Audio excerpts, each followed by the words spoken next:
Et le fait écho du jour nous ramène donc aux déclarations de François Rebsamen, le ministre du Travail, qui demande des sanctions contre les chômeurs qui ne recherchent pas de travail.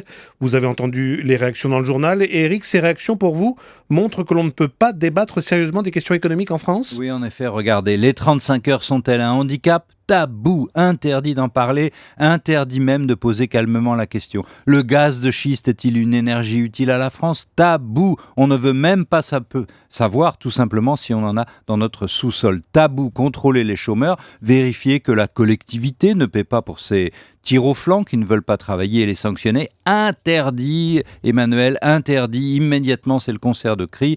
Vous l'avez dit, pathétique pour FO, atterrant pour la CFDT, d'habitude plus pragmatique.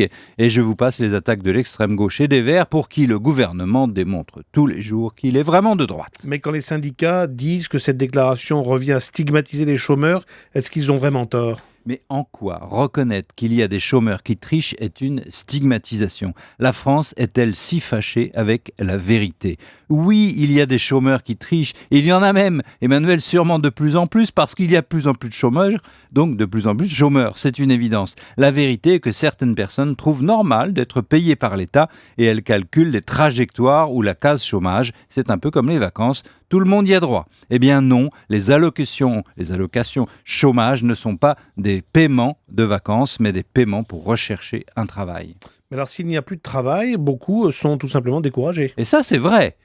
Car le marché du travail français fonctionne tout à l'envers. Le chômage dure depuis si longtemps que les chômeurs ne croient plus à la recherche d'emploi, ils se découragent. Les entreprises, de leur côté, profitent abusivement des CDD et de l'intérim et n'embauchent pas assez en CDI parce qu'il est trop difficile de licencier. Conséquence, les salariés avec un emploi sont protégés, mais les jeunes, les peu qualifiés, sont exploités et vite renvoyés à la case Pôle emploi. Toujours les mêmes d'ailleurs et qui ne peuvent rien. Les syndicats se trompent, le marché du travail reste trop rigide, on défend trop les employés et on repousse les autres à rester trop longtemps hors de l'emploi, à se décourager et donc à tricher.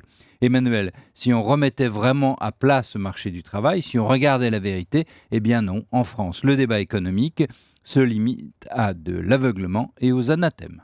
L'édito anti-tabou d'Éric Le Boucher dans le Tout Écho. Merci Eric.